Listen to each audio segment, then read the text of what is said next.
뉴스 속 경제 이슈는 더 쉽고 깊게, 최신 고용 동향은 더 빠르게 전해드리는 고용브리핑 365 시간입니다. 조성미 기자 안녕하세요. 네, 안녕하세요. 네, 오늘은 어떤 이슈인가요? 네, 봄이지만 마음껏 돌아다니기 힘든 봄입니다. 코로나19로 재택근무하시는 분들, 그리고 집콕을 선택하시는 분들 많으신데요. 이런 분들의 탈출구와 관련된 주제를 저희가 오늘 이슈픽에서 준비했습니다. 아마 오늘의 주제를 노래로 설명하자면 이 노래가 가장 딱일 듯 싶은데요. 떠나요 둘이서 모든 걸 훌훌 버리고. 너무 귀엽게 불러주셨는데 이 노래를 듣다 보니까 저도 어디론가 좀 부끄럽게 훌쩍 떠나고 싶어지는데 진짜, 네. 주제가 뭔가요? 네, 주제가 바로 디지털 유목민입니다. 이 단어의 뜻부터 짚어보겠는데요. 많이 들어는 보셨을 겁니다. 최근 코로나19로 다시 주목받고 있는 키워드인데 본래는 평생 직장의 개념이 사라졌으니까 일을 찾아서 이곳저곳 직장을 옮겨 다니는 일들을 말하는 일종의 사회적인 부작용 같은 것도 뜻하는 말이었었는데 최근에는 인터넷만 연결이 되면 자유롭게 돌아다니면서 무슨 일이든 여가를 함께 즐기면서 할 수 있는 사람을 일컫는 말로 약간 뜻이 변했는데요. 자신의 의지에 따라서 디지털 노마드를 선택하는 거죠. 코로나만 끝나면 해외여행 가고 싶다는 분들 저를 포함해서 참 많은데 네. 디지털 노마드라면 일도 휴양지 가서 할 수 있는 거죠. 네. 휴양지 가서 일을 하고 싶진 않지만 그래도 노트북 있고 네. 인터넷 연결만 되면은 거기서도 다 일을 할 수 있는 거잖아요. 정말 네. 부러워지는데요. 네, 아마 박앵커뿐 아니라 모든 직장인의 워너비가 아닐까 싶은데요. 원래 그 프랑스 경제학자인 자크 아탈리가 1997년에 저서 21세기 사전에서 처음 소개하면서 널리 사용된 용어인데 최근 다시 주목받고 있습니다. 코로나19가 장기화되면서 집이 가장 안전하다 이렇게 생각하기 나름이지만 백신이 보급이 되고 있고 해외에서는 최근 재택근무로 너무 피곤하다, 외롭다 이렇게 호소하는 분들도 늘면서 아예 집을 떠나서 휴양지를 찾아서 일을 하려는 직장인들이 늘고 있다고 합니다. 네, 맞습니다. 코로나19로 재택근무가 자리를 잡아가고 있고 또 장기적으로 코로나19 끝나도 재택근무 유지하겠다는 기업들이 많은 것 같아요. 네, 코로나19를 계기로 국내에서도 재택근무가 활성화되어서 집에 있는 시간이 많이 늘어나면서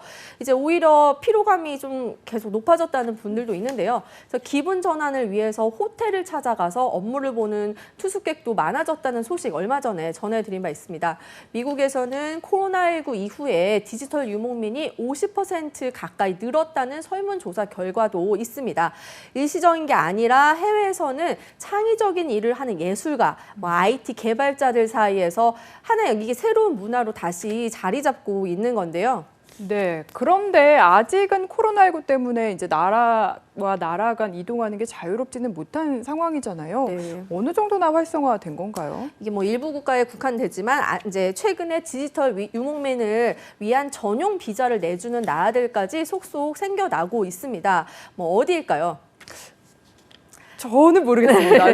네, 답답한 집을 벗어나서 굳이 일을 하러 가려면 대표적인 휴양 국가들이 가고 싶을 것 같은데요.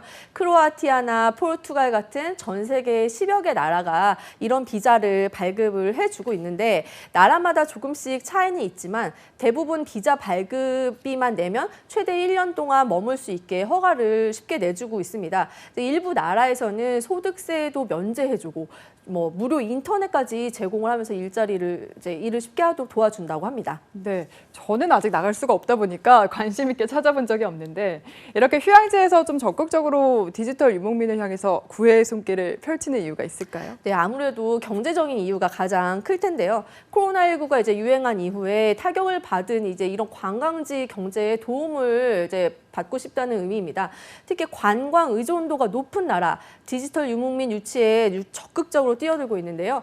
전체 GDP의 25% 이상을 관광업이 차지할 만큼 관광 대국인 크로아티아만 해도 코로나19로 인한 연간 관광 매출이 60%에서 최대 90%까지 감소했다고 하기 때문입니다. 네, 휴양 국가들이 정말 타격이 클 것 같은데 실제로 이런 정책들 효과를 보고 있습니까? 네, 예상보다 수요가 꽤 있다고 해요. 카리브해에 있는 바베이도스라는 나라의 경우에 수입이 5만 달러 이상이 되는 외국인 이제 근로자가 1년 체류를 할 수 있는 비자를 주는데 현재 3,600여 명의 디지털 유목민이 일하며 휴양하며 생활하고 있습니다.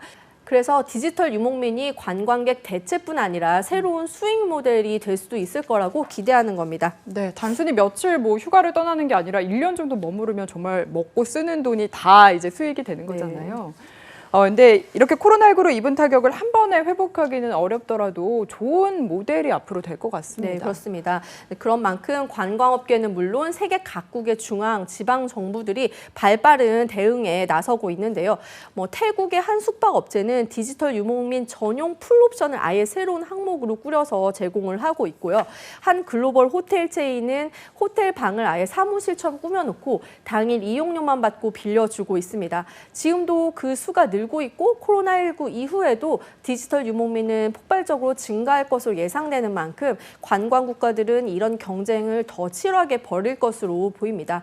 그런데 우리나라에서도 이런 디지털 노마드 유치에 나선 것, 앵커는 알고 계실까요? 저는 사실 이 뉴스를 접하기 전까지 몰랐는데 우리나라가 왜 디지털 노마드 구에 적극적으로 나선 건가요? 우리도 이제 경제적인 이유겠죠. 그래서 네. 이제 코로나19로 인한 이동이 제한되고 국내 인구가 이제 감소되는 현상에 따라서 노동력 부족이 심각하기 때문에 이를 해소하기 위해서 이제 외국인 노동자의 입국을 이제 확대하고 취업 기간도 늘리기 위한 하나의 방안으로 마련했습니다. IT나 첨단 기술 인재를 대상으로 해서 디지털 노마드 비자를 신설하고 국내에 일정한 근무처가 없어도 원격 근무 우수 기술 인재 비자를 발급해서 장기 체류를 허용함으로써 국내 기업과의 협업을 강화하기로 한 겁니다. 네, 그런데 디지털 노마드 저희가 계속 이야기를 하고 있긴 한데 너무 먼 얘기인데 나와는 관련 없는 얘기 아니야? 생각하는 분들도 계실 것 같아요. 네, 그런 생각도 있으시고 또 우려 섞인 시선도 있습니다. 뭐 비용이 드는 만큼 기존의 고소득자들만이 누릴 수 있는 이제 일종의 특혜 아니냐는 건데요. 여기에 코로나19 유행이 좀처럼 아직까지 꺾이지 않는 상황에서 감염 위험을 이제 이런 행위로 높일 수 있다는 지적도 일부 나옵니다. 네, 다음은 유용한 경제 용어만을 쏙쏙 골라 소개하는 뉴워드 시간이죠. 오늘은 어떤 단어인가요? 네, 앵커님 억텐을 아시나요? 억텐이요? 네, 제가 아까 보여드렸는데요. 맞아요. 억지 텐션인가요? 맞습니다. 네. 억지 텐션의 줄임말로 억지로 재미있는 척을 하고 부자연스럽게 격한 반응을 보여주는 모습을 말하는 신조어라고 하는데 원래 텐션은 사전적으로는 긴장한 상태를 의미하지만 젊은 세대나 이제 요즘 이제 어린 친구들 사이에서는 컨디션이나 뭐 흥의 정도로 이제 사용되기도 하거든요. 그래서 우리가 사회생활을 하다 보면 자신이 뭐 흥이 나지 않는 상황이라고 해도 상대방을 이제 좀 의식하면 배려해서 상대방의 말이나 행동에 이제 과도하게 즐거운 척을 하는 행동이나 감정을 표현하는 경우가 뭐 없지 않은데 그럴 때 분위기를 맞추기 위해서 억지 웃음을 보이는 것도 직장 상사와의 재미없는 농담과 뭐 계속되는 회식 제안에도 조직 분위기를 맞추기 위해서 뭐 억지 웃음을 보이는 것 역시 모두 억텐에 속합니다. 네, 오늘 하루 어떠셨나요? 혹시 힘든데 억지 텐션을 유지하고 계시진 않으셨나요? 그렇다면 잠시 다 내려놓고 자신을 다독여주는 것도 좋은 방법이 아닐까 싶습니다. 오늘도 조성미 기자와 함께했습니다. 고맙습니다. 감사합니다. 네, 지금까지 고용브리핑 365였습니다.